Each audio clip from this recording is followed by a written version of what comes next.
Bonjour à toutes et tous. Dans cette sixième partie, nous allons aborder les problématiques sociétales en rapport avec la production de connaissances scientifiques et la valeur qui est attribuée à ces connaissances scientifiques. Alors, comme première problématique sociétale, nous allons nous intéresser aux pseudosciences en santé publique. Nous prendrons trois exemples, l'homéopathie, le toucher thérapeutique et l'acupuncture. Ces trois exemples nous permettront d'évoquer le problème de la démarcation, donc comment faire la différence entre science et pseudoscience en pratique. Nous verrons également l'évolution des normes de preuve en sciences médicales, ainsi que le coût social de l'adhésion aux pseudosciences. Donc là, l'idée est d'illustrer le fait que cette démarcation science-pseudoscience n'est pas qu'un concept théorique, c'est aussi une démarcation qui a une valeur pratique pour la société. Alors, pseudoscience, ça veut dire faux, trompeur, mensonger et connaissance. Donc c'est une discipline qui est présentée sous des apparences scientifiques ou faussement attribuée à la science, mais qui n'en a pas la démarche ni la reconnaissance. Donc les pseudosciences se caractérisent souvent par un discours théorique sans validation empirique possible, un recours aux arguments d'autorité, une accusation de centrage ethnoculturel de la science moderne. Donc, la science moderne serait une production uniquement de l'homme blanc occidental, donc ce qui amène au concept de vérité locale du constructivisme dont nous avons déjà parlé. Les pseudosciences sont aussi souvent associées à un déni des études permettant de remettre leur validité en question, avec un recours fréquent aux principes relativistes, donc notamment le principe de l'incommensurabilité des paradigmes de Kuhn, dont nous avons déjà parlé, c'est-à-dire l'impossibilité de juger un paradigme à partir des concepts d'un autre paradigme. Il y a également souvent l'affirmation que l'intuition serait une source de prémices solides à propos de la nature de la réalité. Donc là, on retrouve l'ontologie idéaliste. Également l'affirmation de la coexistence, dans certains cas, de multiples réalités. Et enfin, une victimisation qui est associée à des dénonciations de complots. Donc, nous allons nous intéresser à trois thérapies très courantes, se réclamant de la science, l'homéopathie, le toucher thérapeutique et l'acupuncture, qui sont actuellement considérées comme pseudo-scientifiques. Et donc, je vais essayer de décrire les fondements de ces thérapies, expliciter les critères qui ont mené à les considérer comme des pseudosciences, et aussi décrire les difficultés rencontrées pour évaluer objectivement ces thérapies, ainsi que pour faire reconnaître ces thérapies comme des pseudosciences par les autorités publiques et les universités. Alors, dans le cadre de la médecine basée sur des preuves, je vous rappelle que la valeur d'une thérapie doit être évaluée rigoureusement, c'est-à-dire à l'aide d'essais cliniques contrôlés, randomisés et réalisés en aveugle, et si possible en double aveugle. Alors, cette approche est absolument indispensable pour dissocier et quantifier ce qu'on appelle les effets spécifiques d'un traitement, c'est-à-dire qui sont dus à son principe actif, et les effets non spécifiques provenant de ce que l'on nomme l'effet placebo, qui dépendent des croyances et attentes du patient. Alors l'effet placebo, du latin placebo je plairais, c'est un procédé thérapeutique n'ayant pas d'efficacité propre ou spécifique, mais agissant sur le patient par des mécanismes psychologiques et physiologiques. Et donc l'effet placebo correspond au résultat psychophysiologique positif, bénéfique, constaté après l'administration d'une substance ou la réalisation d'un acte thérapeutique, et ce indépendamment de l'efficacité intrinsèque attendue du traitement. Alors, il est très important de bien retenir que la plupart des pathologies sont sensibles à l'effet placebo, avec cependant une intensité qui peut être très variable. Donc le pourcentage de réponse à l'effet placebo est particulièrement élevé dans le traitement de la douleur, de l'anxiété et de la dépression. L'effet placebo n'est pas observé chez tous les patients. Il est fréquemment observé chez 15 à 30% des patients en général.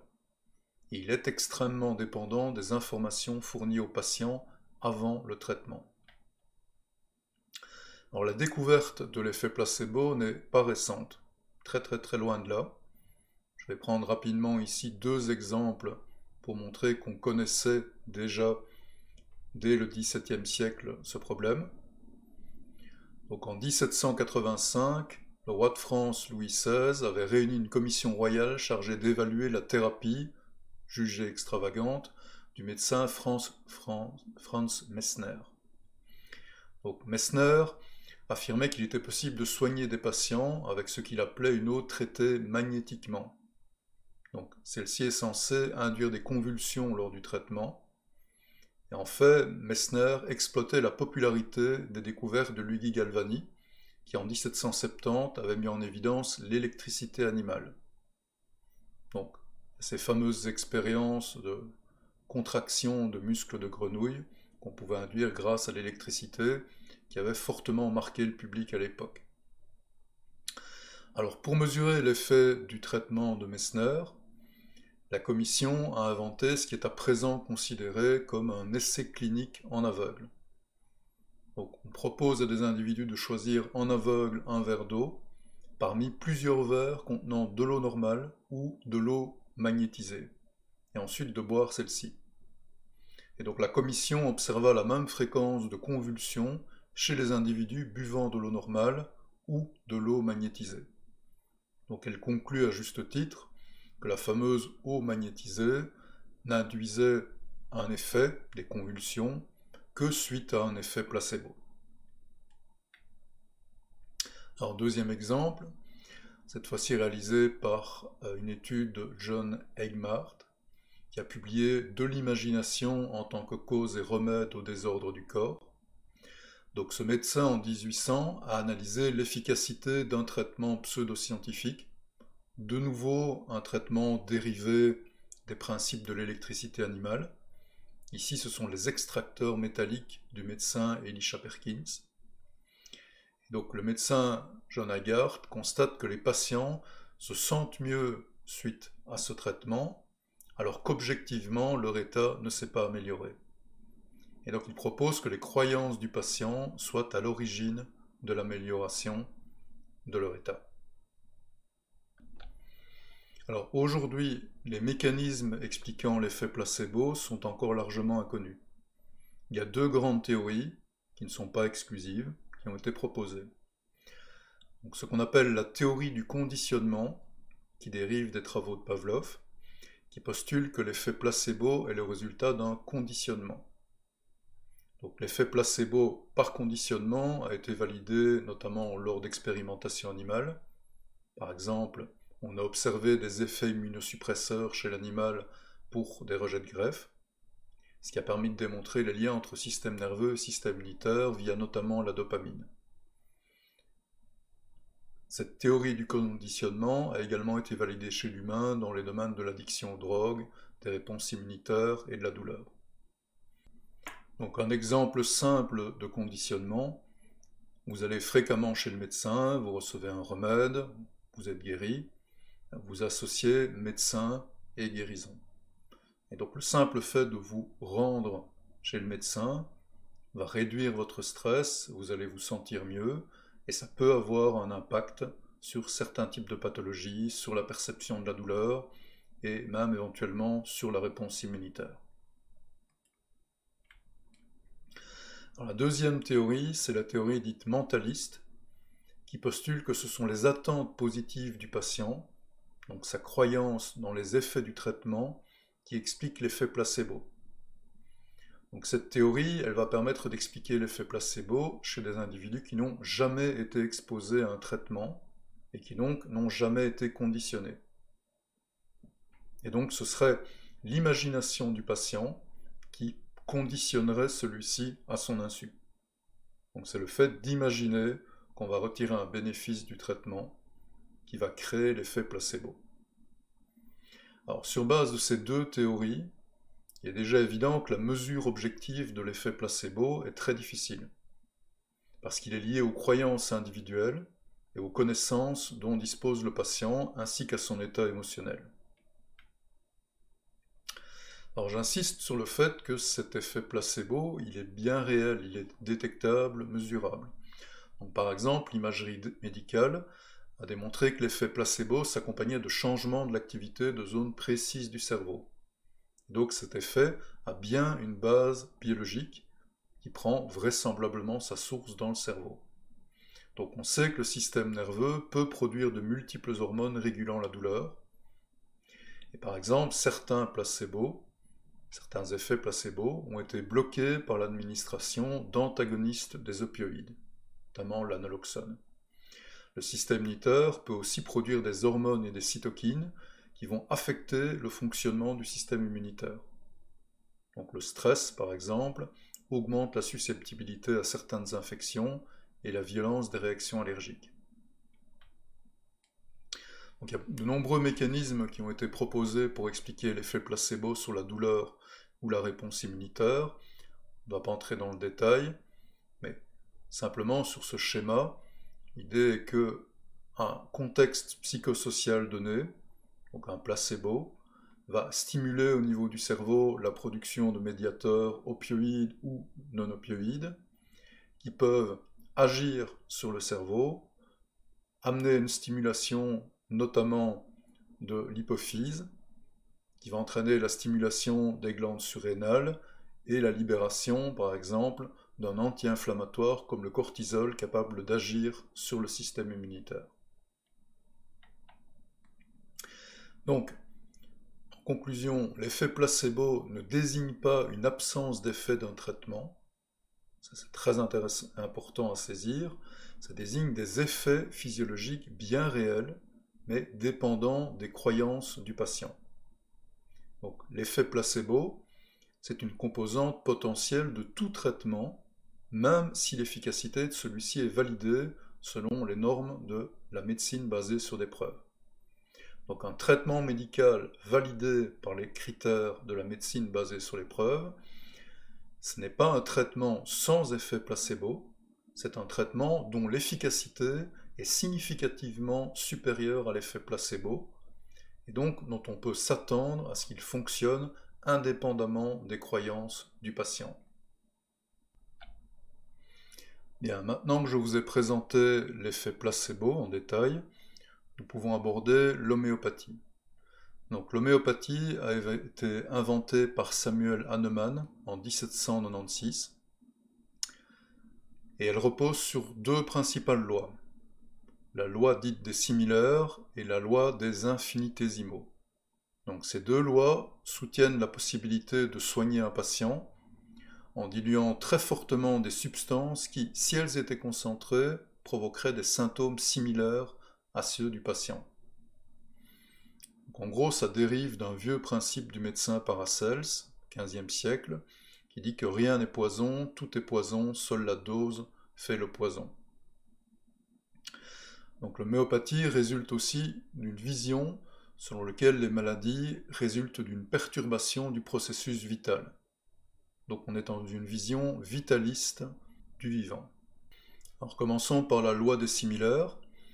Donc Hahnemann et ses successeurs ont produit une liste de substances, d'origine végétale, animale, minérale, qui sont capables d'induire des symptômes bien précis, et en conséquence capables, selon la doctrine de l'homéopathie, une fois diluées, de soigner des maladies présentant les mêmes symptômes. Donc, le principe du diagnostic en médecine homéopathique, il ne vise pas à identifier les causes des maladies, mais uniquement à dresser une liste des symptômes du patient afin de trouver la substance capable d'induire en théorie les symptômes les plus proches. Alors, le nombre de symptômes étant très vaste, le diagnostic est souvent long, très variable d'un thérapeute à l'autre. On va dire qu'on a un diagnostic très personnalisé, qui implique de longues discussions avec le patient. Donc plusieurs ouvrages ont été produits, qui sont en fait des listes de remèdes Je vous en donne deux exemples ici. Il y a par exemple 600 remèdes qui avaient été déjà établis en 1901 par William Boric, et la pharmacopée des USA en homéopathie reprend plus de 1000 remèdes. Et donc pour chaque remède, vous avez toute une liste de symptômes qui sont associés à la substance. En loi des infinitésimaux, donc l'homéopathie postule que plus la substance active, ce qu'on appelle la teinture mère, est diluée, et plus elle gagne en efficacité. Et les homéopathes réalisent donc ce qu'on appelle des dilutions extrêmes. Alors il y a plusieurs manières de les noter, mais j'ai repris ici quelques exemples par rapport à des médicaments homéopathiques actuels. Donc CH, ce sont des dilutions hahnemanniennes, et donc le C indique une dilution d'un facteur 100. Donc CH4, c'est en fait 4 dilutions successives d'un facteur 100. Et donc ces 4 dilutions, ça représente au final une dilution de 1 sur 10 exposant 8. Alors, si on prend des dilutions plus fortes, comme par exemple 30 CH, on a donc 30 fois une dilution d'un facteur 100. Donc 1 sur 10 exposant 60. Alors, pour vous donner un rapport, le nombre d'atomes dans le Soleil est estimé à 10 exposant 57. Alors on parle vraiment de dilutions très extrêmes. Donc il y a des dilutions par exemple qui peuvent aller jusqu'à CH100, donc 100 dilutions de 1 sur 100, donc 1 sur 10 exposant 200, et on peut également voir des dilutions dites korsakoviennes.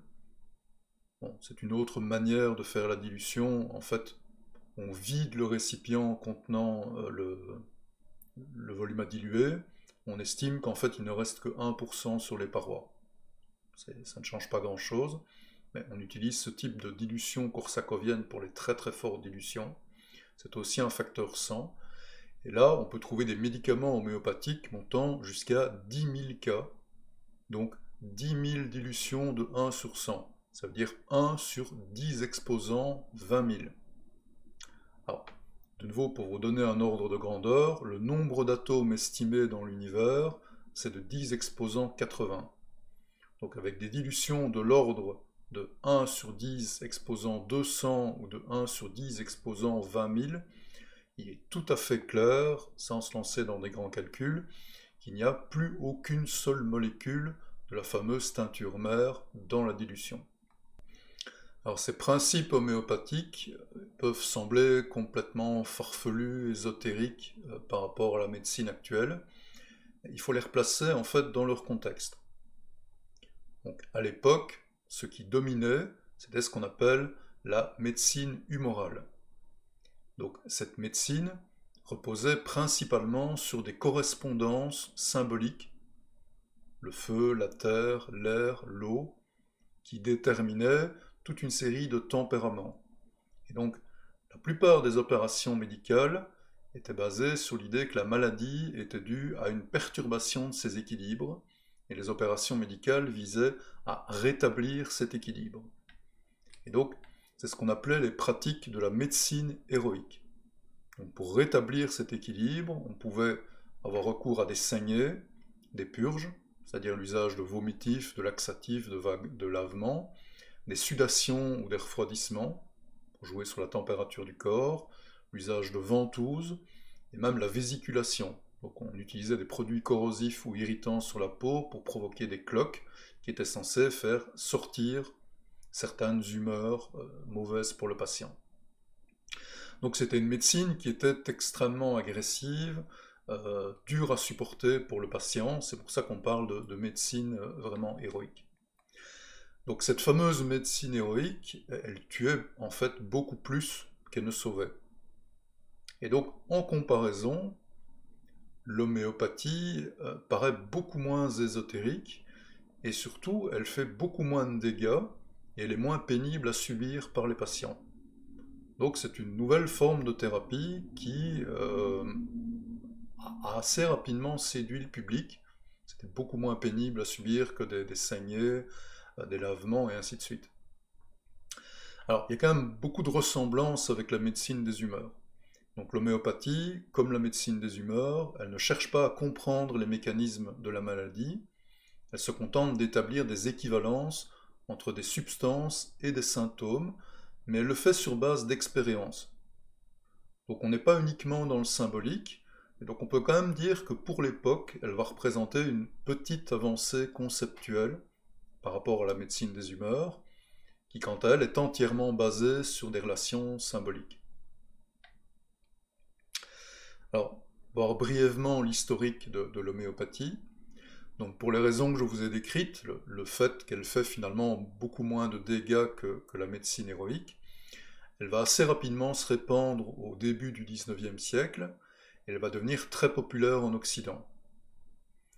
À cette époque, on ne connaît évidemment pas les principes de l'hygiène. Je vous rappelle que John Snow et les études d'épidémiologie, les toutes premières études d'épidémiologie, c'était en 1854. La théorie microbienne, les principes de Koch, c'est 1890, donc on n'en était pas encore là. Donc l'homéopathie sera très très prisée, notamment par l'aristocratie française, allemande et britannique. Donc on a déjà la construction d'un premier hôpital homéopathique à Leipzig en 1833. Et ensuite s'enchaîne la création de nombreuses facultés et hôpitaux en Occident. Donc en Angleterre, on a par exemple la British Homeopathic Society, qui est fondée en 1844 et qui en 1944 deviendra la faculté d'homéopathie, qui existe toujours actuellement et qui publie une revue qui est par exemple reprise sur PubMed. Et en 2022, on comptait 900 articles d'homéopathie de cette revue. On a également aux États-Unis, par exemple, la construction d'hôpitaux homéopathiques, dont le premier a été fondé en 1848. Donc c'était le premier collège médical homéopathique aux États-Unis. Il y en a eu plusieurs par la suite. Donc l'homéopathie a véritablement disséminé dans tout le monde occidental et s'est institutionnalisée. Alors, par contre, à la fin du XIXe siècle, faute de théories explicatives ou de grands succès médicaux, on va assister, avec le développement de la médecine moderne, donc l'apparition des normes d'hygiène, l'apparition progressive de la relation entre microbes et maladies infectieuses, qui va amener notamment au développement des vaccins, on va assister à un déclin progressif de l'homéopathie. Donc on constate dans la littérature qu'on ne fait pratiquement plus mention en 1920 en Occident de l'homéopathie.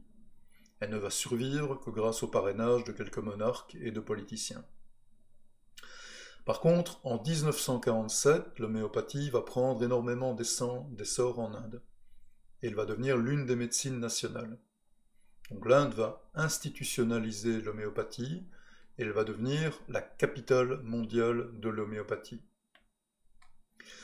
Donc cette adhésion à l'homéopathie en Inde, en fait, elle illustre le fort impact que le politique peut avoir sur l'acceptation d'une pseudoscience.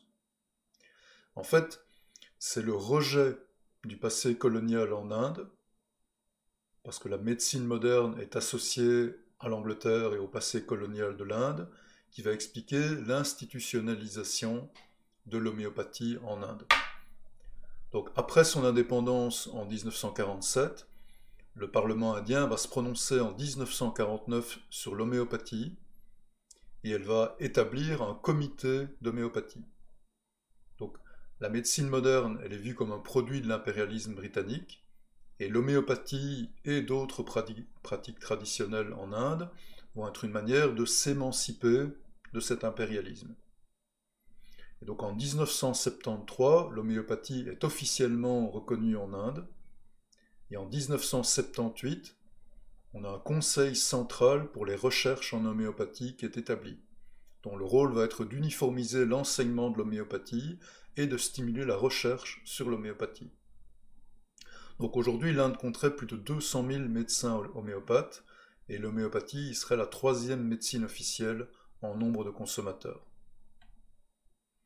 Donc en 1967, par exemple, en Inde, on a eu la création du premier hôpital homéopathe, le Nehru Hospital à l'université de New Delhi. Et l'Inde compterait aujourd'hui plus de 300 hôpitaux homéopathiques.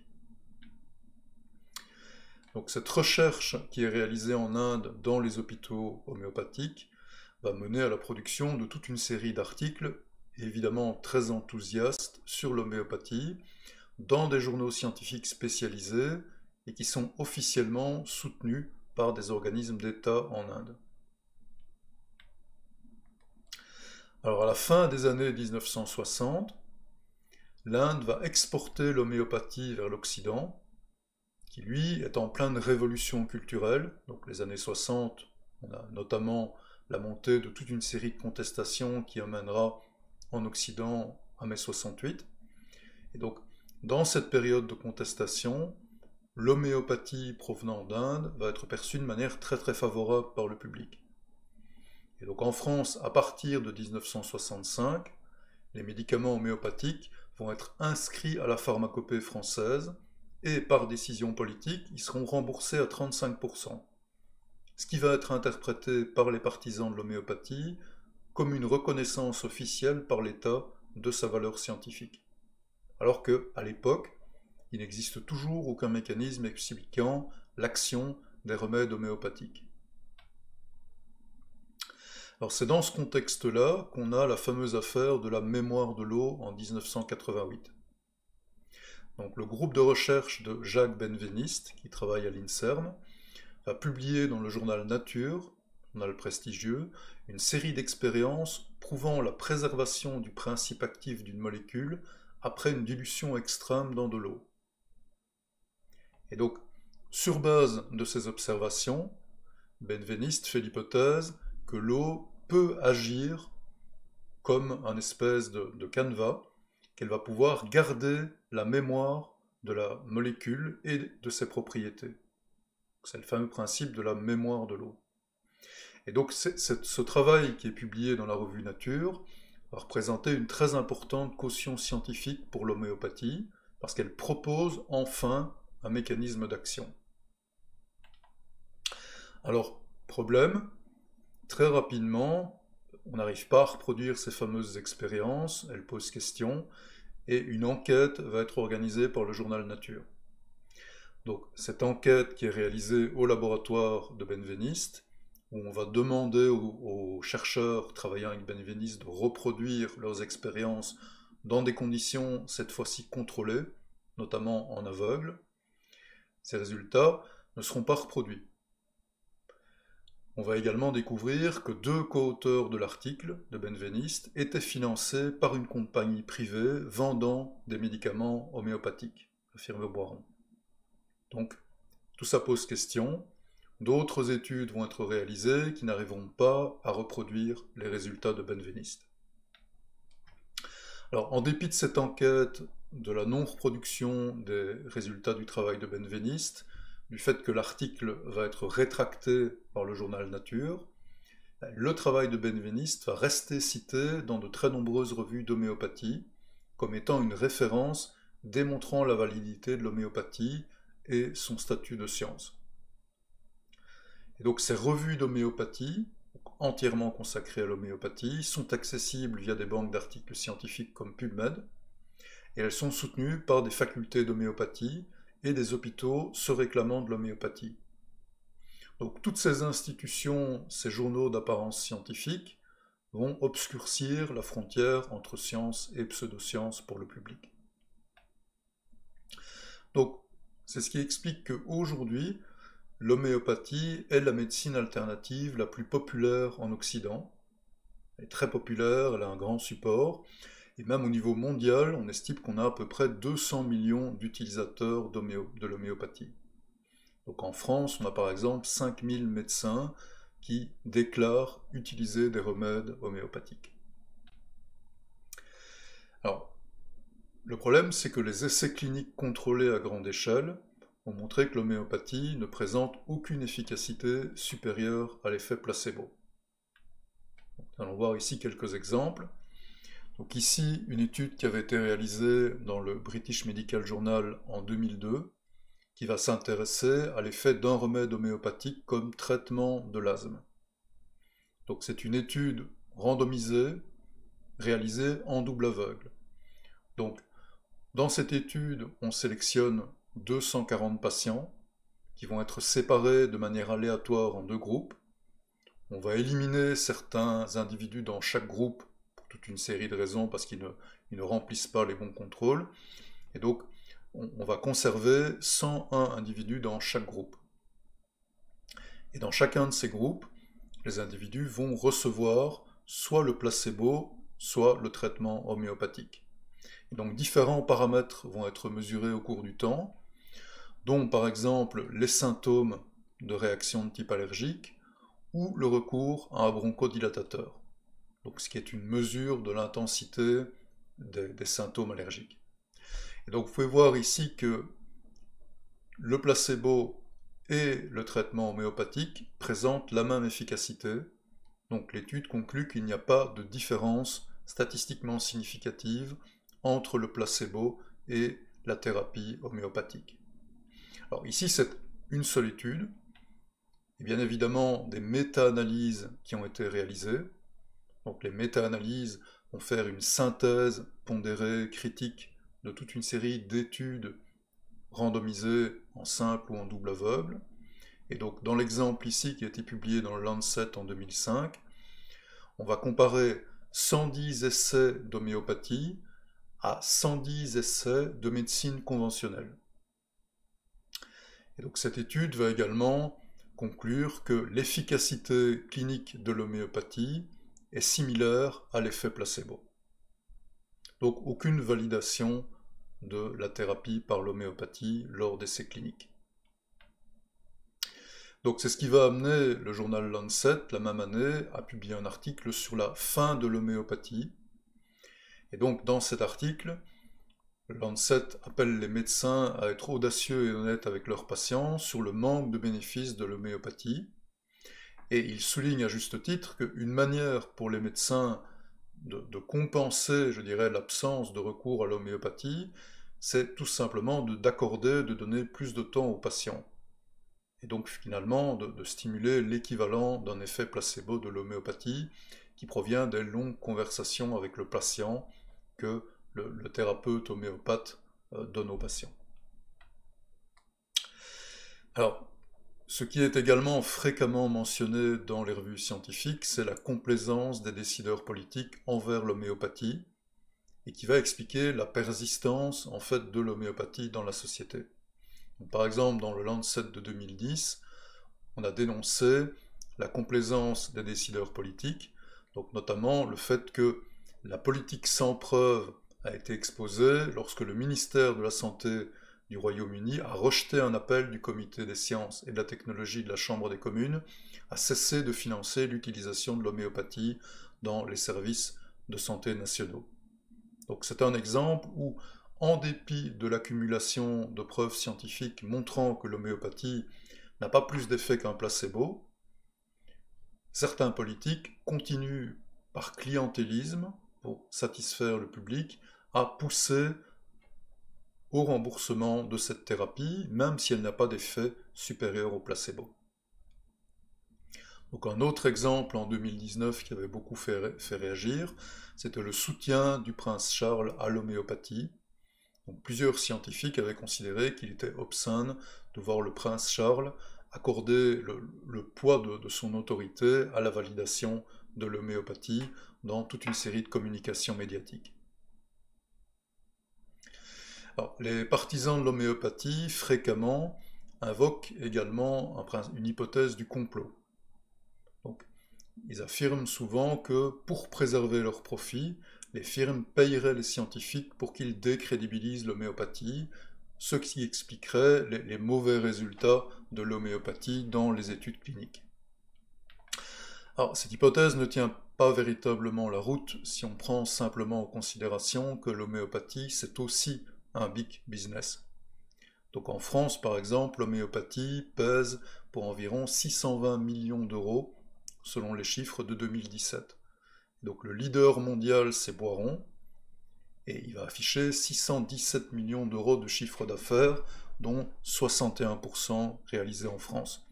Donc c'est aussi une histoire de gros sous l'homéopathie, donc d'industrie, et donc sans doute de pression de l'industrie sur le politique. Alors on peut se poser la question de où est le problème. Finalement, ok, l'homéopathie n'a pas d'impact en santé, il n'a pas un effet supérieur à l'effet placebo, mais est-ce que c'est réellement un problème en fait d'utiliser l'homéopathie et éventuellement même de rembourser celle-là?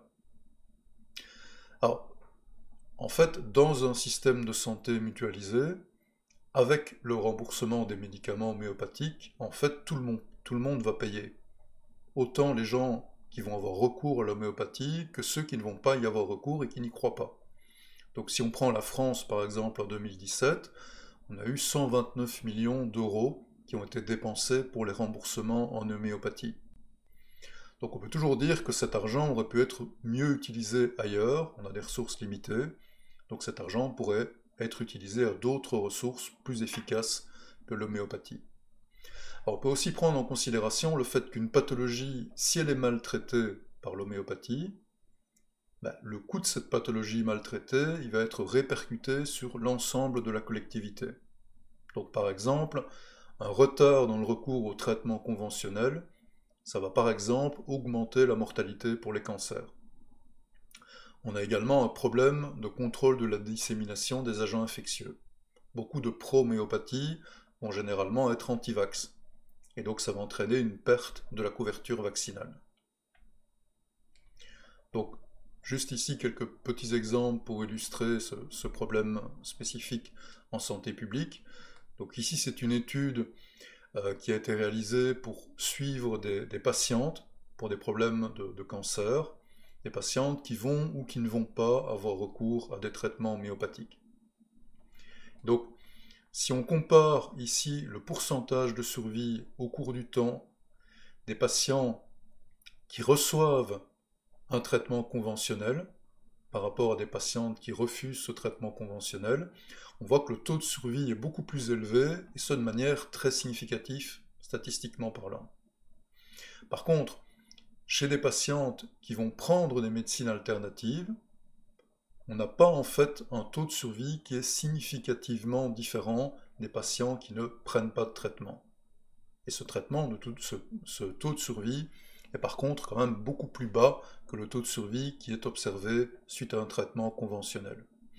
Donc l'étude ici porte par exemple la conclusion qu'il n'y a pas d'évidence montrant que le recours aux médecines alternatives a un impact sur par exemple le cancer du sein. Et par contre, l'étude montre que le recours par des patientes à ces médecines alternatives va retarder de 20-30 semaines le recours à des traitements classiques. Et donc risque d'augmenter le taux de mortalité de manière conséquente par rapport à ces cancers. Alors il y a une résistance qui s'est développée ces dernières années, notamment en France, contre l'homéopathie. Donc les professionnels de la santé ont notamment appelé à arrêter de rembourser ces médecines alternatives. On a également demandé que toute une série de facultés arrêtent d'enseigner l'homéopathie, tout simplement pour éviter le mélange entre pseudosciences et sciences véritablement validées, en tout cas dans les facultés de médecine. Problème, c'est qu'on s'oppose en fait ici aux souhaits du public. Donc, beaucoup d'études pointent le fait que 77% des Français ont recours à l'homéopathie et que 74% d'entre eux souhaitent le maintien de son remboursement. Donc ici, la réalité des études scientifiques s'oppose finalement à la désirabilité de ces traitements homéopathiques par le public. Donc ce que la problématique de l'homéopathie illustre, c'est l'impact négatif des intérêts financiers privés sur la qualité de la recherche fondamentale, par exemple dans le cas de l'affaire Benveniste, la politisation des pseudosciences, donc le cas des pseudosciences qui deviennent des enjeux nationaux, par exemple en Inde, la très grande perméabilité du public aux pseudosciences, et aussi le fait que la démarcation science-pseudosciences, ça n'est pas un problème uniquement théorique. Donc c'est une démarcation qui a des impacts évidents en santé publique.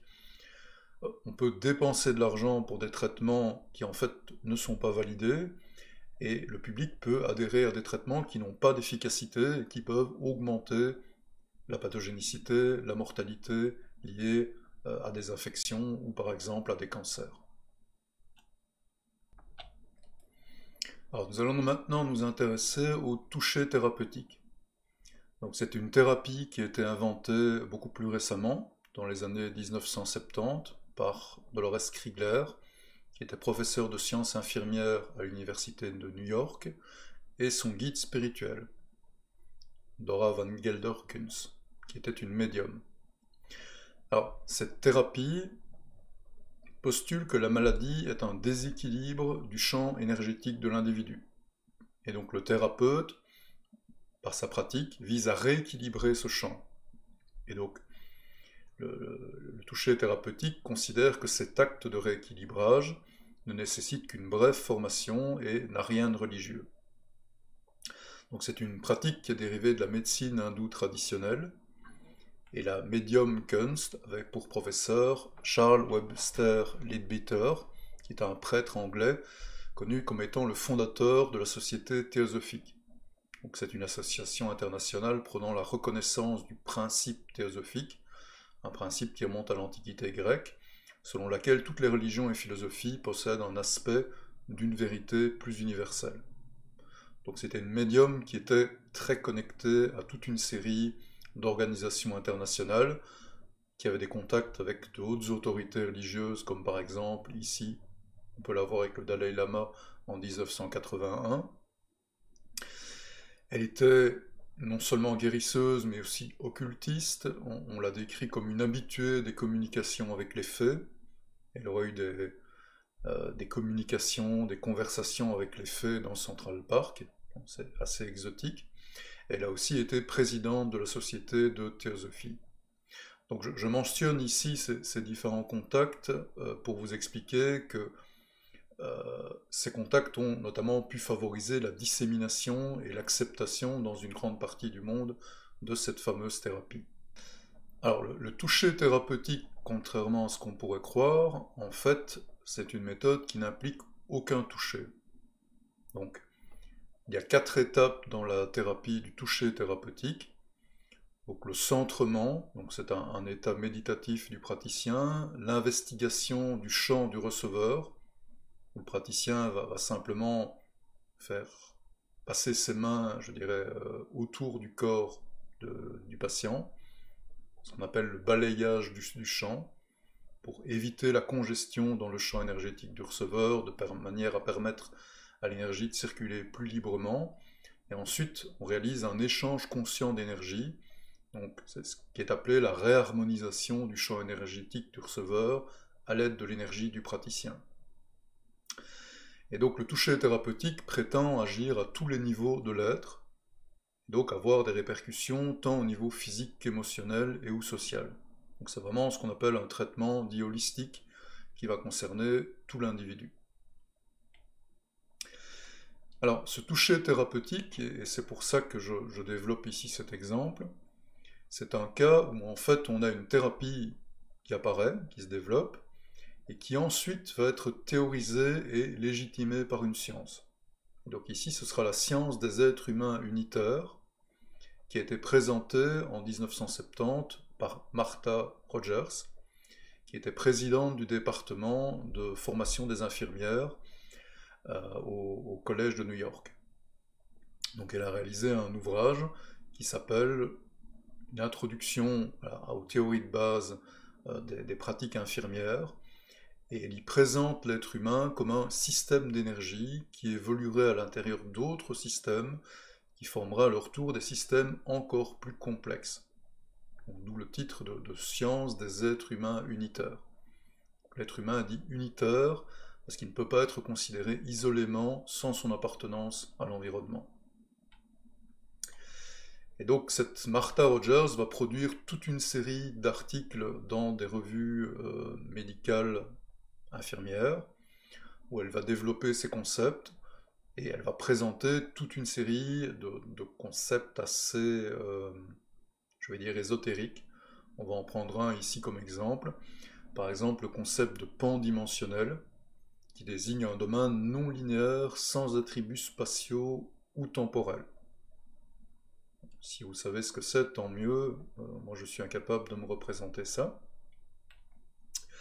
Et donc cette fameuse Martha Roger va donner naissance à une société, la société rogérienne, qui est toujours active. Bon, ici vous en voyez une photo en 2018, le site de la société existe toujours, société qui est très active pour promouvoir cette théorie.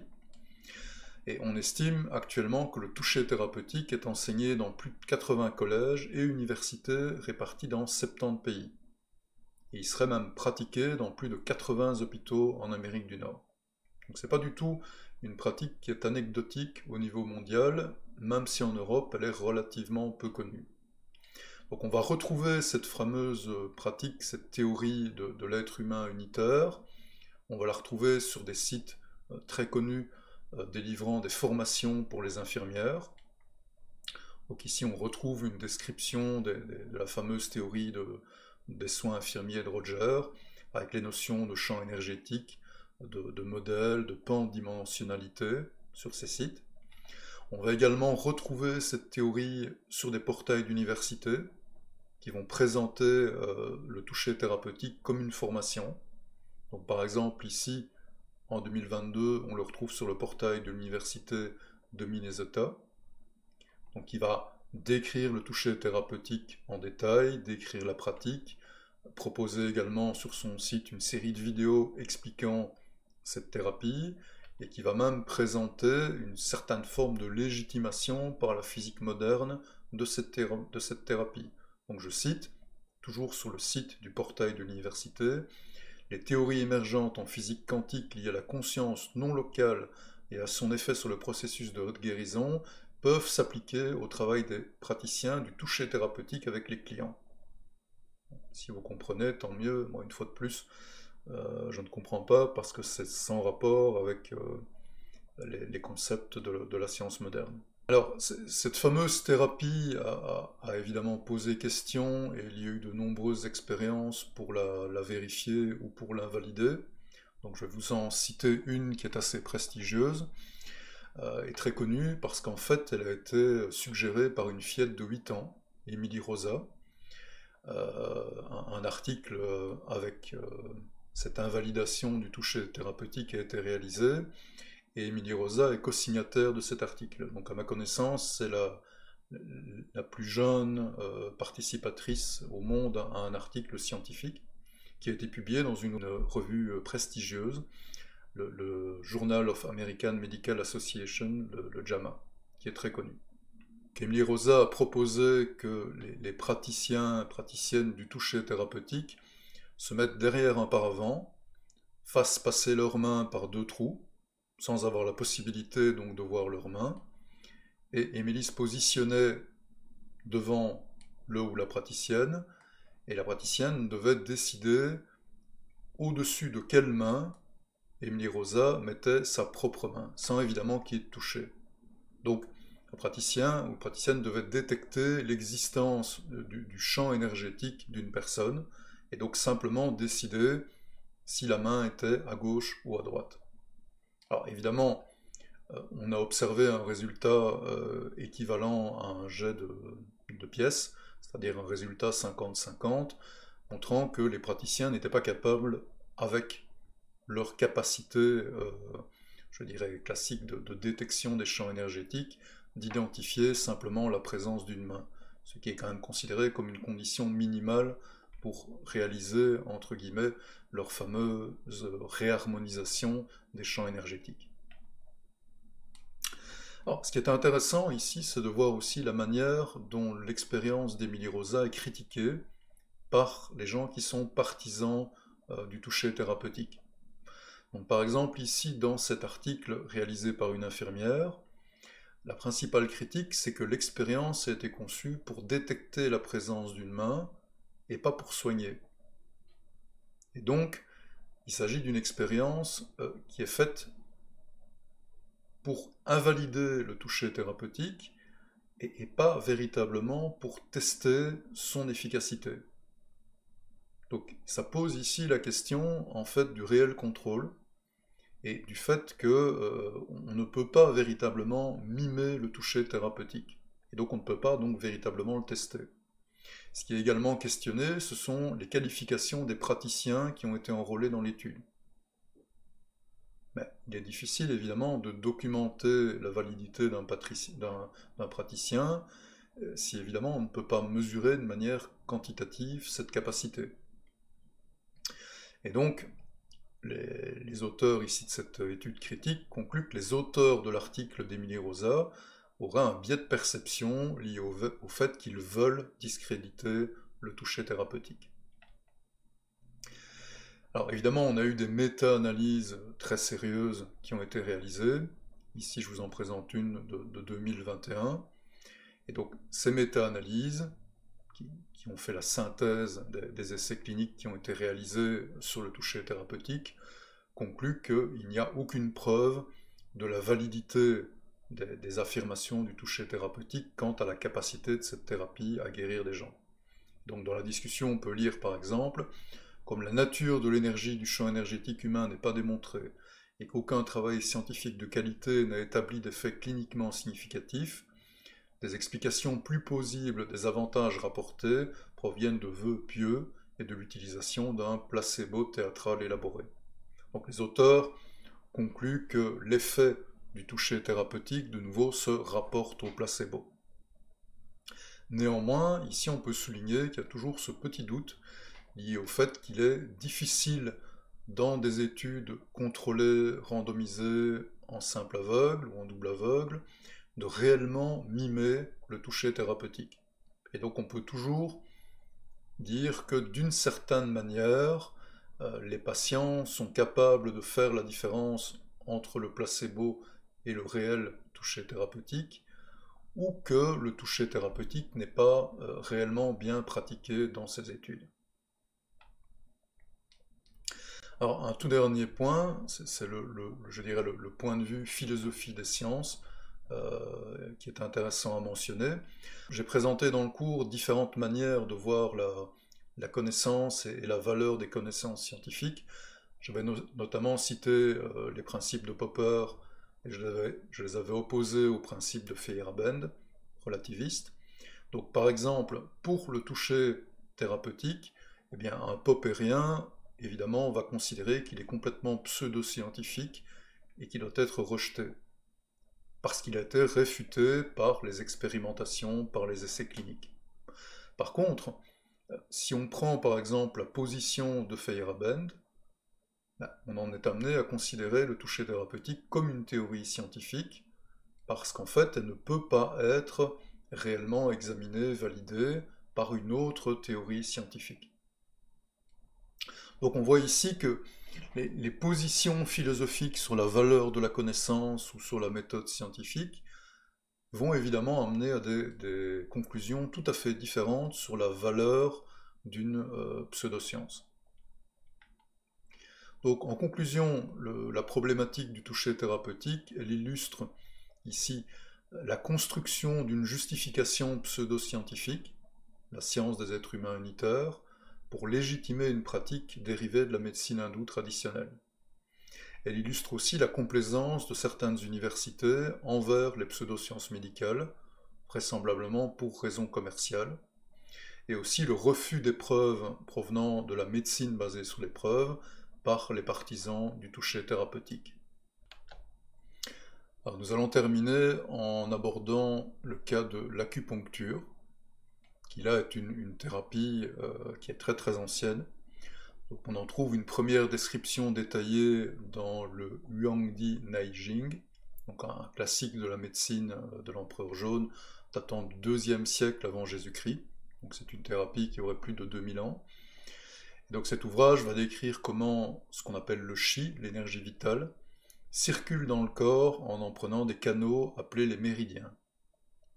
Et donc pour cette thérapie, les maladies sont dues à des déséquilibres et à des blocages dans la circulation du chi. Et donc l'objectif de l'acupuncture, c'est de se connecter aux méridiens en des points stratégiques pour rééquilibrer ou débloquer le chi, à l'aide d'aiguilles d'acupuncture. Alors historique de l'acupuncture. Donc l'acupuncture est une pratique très courante dans l'Antiquité, mais qui va connaître un déclin en Chine. Donc l'empereur Dao Guang va estimer en 1782-1850 qu'elle représente une entrave au progrès médical. Alors, bref historique de l'acupuncture. Donc en Chine, évidemment, l'acupuncture est très populaire pendant toute l'Antiquité, et on va observer un déclin et même une interdiction de sa pratique en 1922. Donc elle va être progressivement supprimée du programme d'enseignement de l'Institut médical impérial, parce qu'on considère qu'elle représente une entrave au progrès médical. Par contre, toujours en Chine, on va assister à un renouveau de l'acupuncture en 1949 suite à la révolution communiste faite par le président Mao Tse-tung. Donc Mao Tse-tung va pousser à la renaissance de la médecine traditionnelle chinoise, principalement parce qu'en fait il a promis un accès à tous à la médecine et que cette médecine traditionnelle chinoise, eh bien, elle est très très bon marché. Elle est beaucoup moins chère que les médecines modernes et surtout elle permet de flatter en fait l'orgueil national. Donc, nouvelle renaissance de l'acupuncture en Chine dans les années 50, et dans les années 1970, suite à des contacts entre les États-Unis et la Chine, notamment la visite de Nixon, du président Nixon dans les années 70, qui va être accompagnée de nombreux journalistes, on va avoir de nouveau un intérêt pour l'acupuncture, une découverte de cette pratique par l'Occident. Donc, un des journalistes, par exemple, qui accompagnait Nixon va tomber malade lors de son voyage en Chine. Il va être traité par l'acupuncture, il sera très content du traitement, très impressionné. Il va réaliser un article dans le New York Times, article qui aura beaucoup d'impact, qui va amener à toute une série de questionnements par d'autres médecins en Occident, mais également par le public. Alors il faut citer également le fait qu'il y a eu une énorme propagande de la part des médecins chinois en faveur de cette thérapie. Il y a toute une série d'exhibitions entre guillemets qui ont été réalisées, dont notamment ici vous voyez une représentation d'une opération à cœur ouvert qui aurait soi-disant été réalisée avec uniquement une anesthésie due à l'acupuncture. Alors on sait maintenant que ces fameuses exhibitions étaient truquées, mais dans les années 70, elles ont été prises pour de véritables opérations, et donc elles ont fortement marqué l'esprit des journalistes et de ceux qui y ont assisté. Alors dans les années 78-79, on a eu de nombreuses études qui ont été réalisées sur le sujet. Quel impact la validité de l'acupuncture? Une bonne partie de ces études avait été réalisée sans contrôle de l'effet placebo et avait également été réalisée en Chine. Alors, un premier rapport a été produit en 79 par l'OMS sur les effets de l'acupuncture, sur sa validité, et ce rapport a été positif. Donc il a encouragé toute une série de praticiens à se lancer dans l'acupuncture.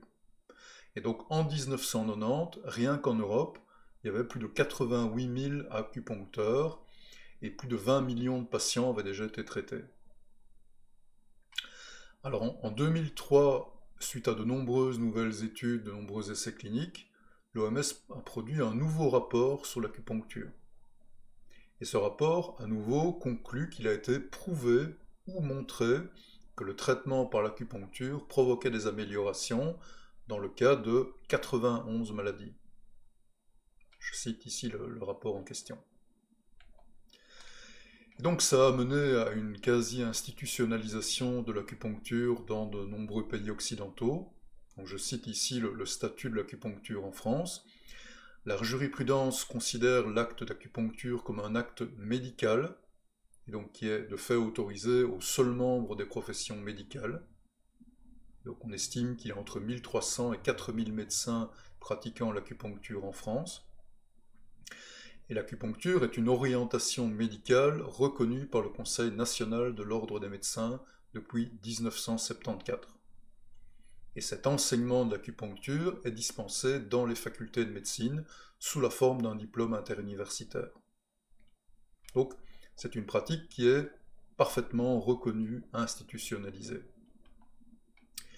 Et donc l'acupuncture est progressivement devenue la branche de la médecine traditionnelle chinoise la plus reconnue en Occident, et en 2010, elle a même été inscrite au patrimoine mondial immatériel de l'UNESCO.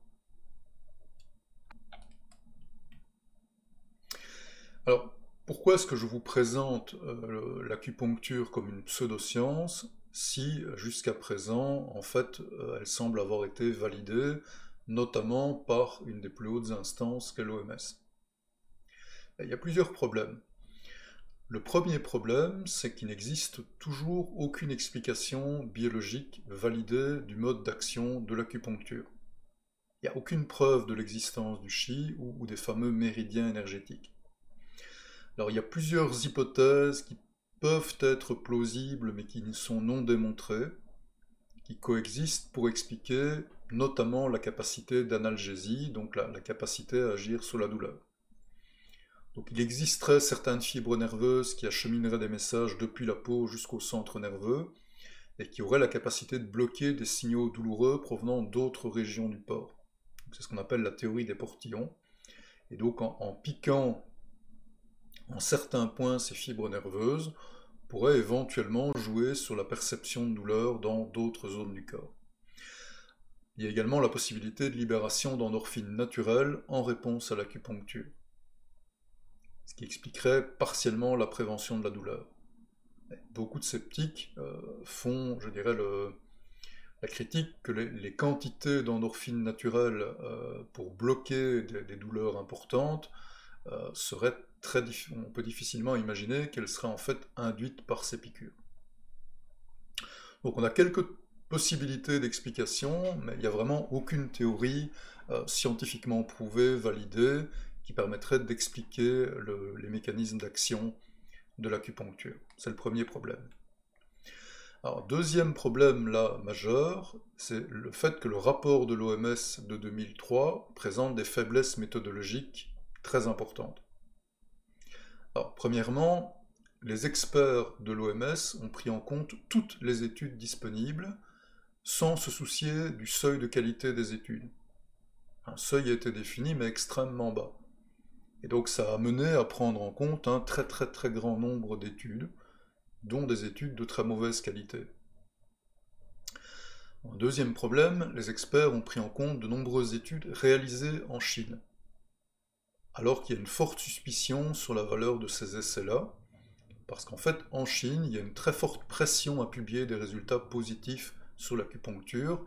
Je rappelle, c'est une fierté nationale de l'acupuncture en Chine, et donc il a été observé que la Chine ne publie quasiment jamais de résultats négatifs sur l'acupuncture, et donc dans des méta-analyses, on est censé prendre en compte ce type de phénomène, et donc réduire la valeur provenant d'études réalisées dans des pays qui ont tendance à ne pas publier les études négatives sur ce type de problématique. Alors, dernier gros problème, la commission d'experts de l'OMS ne comportait aucun expert critique envers l'acupuncture. Donc c'était uniquement des gens qui étaient partisans de l'acupuncture qui étaient dans cette commission, et elle a été dirigée par un docteur, Zhu Fangzi, qui était le directeur honoraire de l'Institut des médecines intégrées de Beijing, un institut qui soutient l'emploi de l'acupuncture pour toute une série de maladies. Donc un conflit d'intérêts qui était vraiment évident. Alors, concernant le rejet, ou en tout cas la minimisation des études réalisées en Chine, il faut quand même que je m'explique un petit peu parce que ça peut paraître arbitraire. En fait, quand on analyse les articles publiés en fonction du pays d'origine, donc ici par exemple sur l'acupuncture, qu'on compare le nombre d'études réalisées dans toute une série de pays et le nombre d'études qui sont positives, on se rend compte qu'en fait on a une énorme variation entre pays. Donc par exemple aux États-Unis, mais également en Suède, en Angleterre, on a un taux de positivité des études estimant la validité de l'acupuncture qui est entre par exemple 50 et 60%. Par contre, dans certains pays, comme la Chine, ou plusieurs pays asiatiques, Taïwan par exemple, ou le Vietnam, on va trouver une positivité de 100%. Et donc on a ce qu'on appelle un biais de publication qui est très fort dans ces pays. Donc un biais de publication, ça désigne en science le fait que les chercheurs et les revues scientifiques ont tendance à plus publier des expériences ayant obtenu un résultat positif que des expériences ayant obtenu un résultat négatif. Et donc, ce type de biais de publication va donner au lecteur une perception biaisée vers le positif de l'état de la recherche. Et dans le cas de la Chine, il est particulièrement important ce biais, ce qui nécessite donc de pondérer le résultat des expériences réalisées en Chine. Alors, troisième grand problème aussi concernant les évaluations réalisées par l'OMS, c'est le fait qu'il est difficile de quantifier les effets de l'acupuncture en respectant les normes de la médecine basée sur les preuves. Notamment parce qu'il est très difficile de trouver un contrôle crédible à l'acupuncture. Donc c'est un peu le même problème que pour le toucher thérapeutique, mais en pire. Parce que pour le toucher thérapeutique, on peut imaginer qu'en fonction des patients, la manière de passer les mains sur le corps peut varier, mais c'est une pratique qu'on peut encore, je dirais, imiter assez facilement. Par contre, dans le cas de l'acupuncture, beaucoup de patients, en fait, ont l'habitude d'être piqués, donc ils savent où on est censé piquer, ils ont également une idée de la profondeur de la piqûre, et donc il est assez difficile, en fait, d'avoir un placebo crédible pour les patients qu'on puisse comparer réellement à l'effet de l'acupuncture.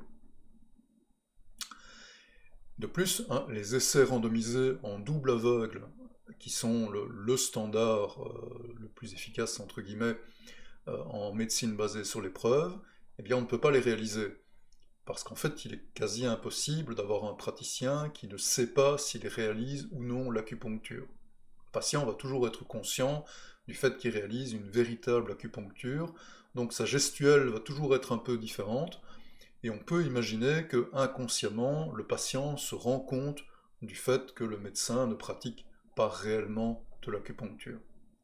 Donc, ce qui est particulièrement important ici, c'est de comprendre que ces fameuses normes de la médecine basée sur les preuves, si par exemple elles sont facilement applicables dans le cas, je vais dire, de l'homéopathie, où là on n'a qu'à remplacer des médicaments homéopathiques par de simples comprimés contenant du sucre ou bien simplement par de l'eau. Dans le cas du toucher thérapeutique, c'est déjà beaucoup plus compliqué d'avoir un placebo crédible, mais dans le cas de l'acupuncture, ça devient quasiment impossible. Alors, il y a eu des tentatives très importantes de développer des placebos crédibles. Donc, par exemple, ici, dans les années 2000, on a été jusqu'à développer des aiguilles rétractables et adhésives. Donc, rétractables dans le sens où le patient va sentir une sensation de piqûre parce qu'on va venir gratter un peu la peau en surface, mais on ne va pas piquer, et l'aiguille va tenir en place, en fait, grâce à des pastilles adhésives qui vont être à la base de l'aiguille. Et donc ça va permettre de limiter la capacité du patient à se rendre compte s'il est piqué ou non. Et donc on améliore, entre guillemets, ici, de manière importante, les contrôles. Et donc, ici, vous voyez un graphique avec l'évolution du nombre d'études cliniques qui ont été réalisées sur l'acupuncture jusqu'en 2016. Et donc vous voyez que suite au premier rapport de l'OMS en 1979 et au deuxième rapport de 2003, on a eu à chaque fois une intensification des études. Et à partir des années 2000, on a commencé à étudier l'acupuncture avec des contrôles, entre guillemets, de plus en plus perfectionnés pour essayer de se rapprocher le plus possible de placebos crédibles par le patient. Et donc, dans ces conditions-là, si on prend par exemple ici le dernier bilan actualisé réalisé par l'INSERM en 2014 sur base des critères les plus avancés de la médecine basée sur les preuves, on arrive à la conclusion que les preuves de l'efficacité de l'acupuncture comparées à une acupuncture placebo sont soit manquantes, soit insuffisantes. Il y a toujours un petit doute, mais en améliorant progressivement la qualité des études, en développant des contrôles de plus en plus perfectionnés, on a réussi en fait à mimer l'effet placebo et à démontrer que l'essentiel de l'effet généré par l'acupuncture, des effets bénéfiques, sont en fait dus à cet effet placebo. Donc l'acupuncture ici illustre bien l'évolution des normes de preuve. Dans les années 80, avec les normes de preuve qui existaient à l'époque, on pouvait arriver à la conclusion que l'acupuncture était efficace. Avec les normes de preuve qui sont utilisées actuellement par la médecine basée sur les preuves, dans les années 2010-2020, on arrive en fait à une conclusion tout à fait opposée. Donc la problématique de l'acupuncture, elle illustre l'importance des normes utilisées pour évaluer une thérapie et construire un consensus scientifique. Donc les essais sans contrôle, avec contrôle et en simple ou en double aveugle. Elle illustre aussi la difficulté, voire l'impossibilité de mesurer l'efficacité de certaines médecines traditionnelles qui comprennent un rituel complexe, comme l'acupuncture, à l'aide des normes de la médecine basée sur les preuves, principalement faute de pouvoir réaliser les études contrôlées en double aveugle, qui est le standard principal pour ce type d'études. Alors ça illustre aussi de nouveau les problèmes de conflit d'intérêts dans l'évaluation des traitements médicaux, et ce même au niveau des plus hautes autorités médicales. Bon, par exemple, dans le cas de l'OMS, on a de nouveau des conflits entre politique et science qui peuvent se manifester. Alors, conclusion générale ici sur les trois pseudosciences que je vous ai présentées. Donc, en pratique, la démarcation science-pseudoscience en médecine, elle va s'effectuer sur base à la fois de la cohérence et de la réfutabilité. Donc si on prend l'homéopathie, le toucher thérapeutique et l'acupuncture, ce sont trois traitements qui vont reposer sur une vision vitaliste du vivant. Donc le champ énergétique, les méridiens, ainsi de suite. Et donc cette vision vitaliste, elle n'est pas du tout cohérente avec la biologie moderne. Donc ce qu'on sait à l'heure actuelle des mécanismes du vivant ne permet absolument pas d'expliquer ces thérapies. C'est une première raison de rejet. La deuxième raison, qui est vraisemblablement elle la plus importante en médecine basée sur les preuves, c'est le fait que l'homéopathie, le toucher thérapeutique et l'acupuncture n'ont pas démontré une efficacité supérieure à l'effet placebo lors d'essais cliniques, randomisés et contrôlés en aveugle. Donc, leurs prétentions thérapeutiques ont été réfutées, au sens popérien du terme. Donc, pas de cohérence avec les théories qui, elles, ont été validées, et réfutation en pratique. Alors, ces problématiques de pseudosciences illustrent aussi l'évolution des normes, de ce qui est considéré comme une preuve scientifique. Ça, on l'a bien vu avec l'acupuncture et l'OMS. Ça illustre aussi les nombreux soutiens religieux, politiques, académiques et industriels dont vont jouir certaines pseudosciences et qui vont expliquer le fait qu'elles sont quand même adoptées par le public alors que scientifiquement rien ne les valide. Et ici se pose la question en fait des modes de production de la connaissance. Donc les modes 2 et les modes 3 de production de la connaissance que je vous ai décrits et qui s'imposent à l'heure actuelle comme une norme, ils reposent sur la désirabilité des innovations. Et en fait, ces fameuses normes vont favoriser l'acceptation des pseudosciences. Parce que ces pseudosciences, ces thérapies, elles sont désirées par une partie du public et elles sont lucratives pour les médecins et l'industrie.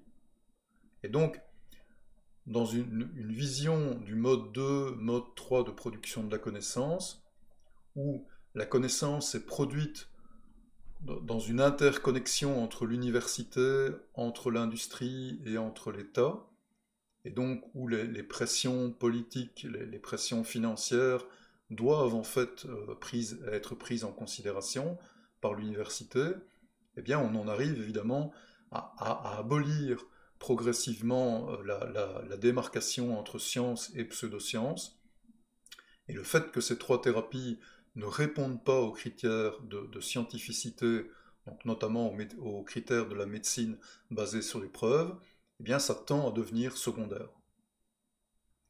Et le dernier point, je vous rappelle, bon, il est quand même très important en termes d'impact sociétal, le coût de ces médecines alternatives en santé publique, il est loin d'être négligeable. Le public dépense énormément d'argent pour des médecines qui n'ont pas d'efficacité propre, qui n'ont pas d'efficacité spécifique. Cet argent pourrait être consacré à autre chose. Et les retards dans l'accès à des traitements plus conventionnels risquent d'augmenter la mortalité pour certains types de pathologies, ce qui entraîne également un coût pour la société.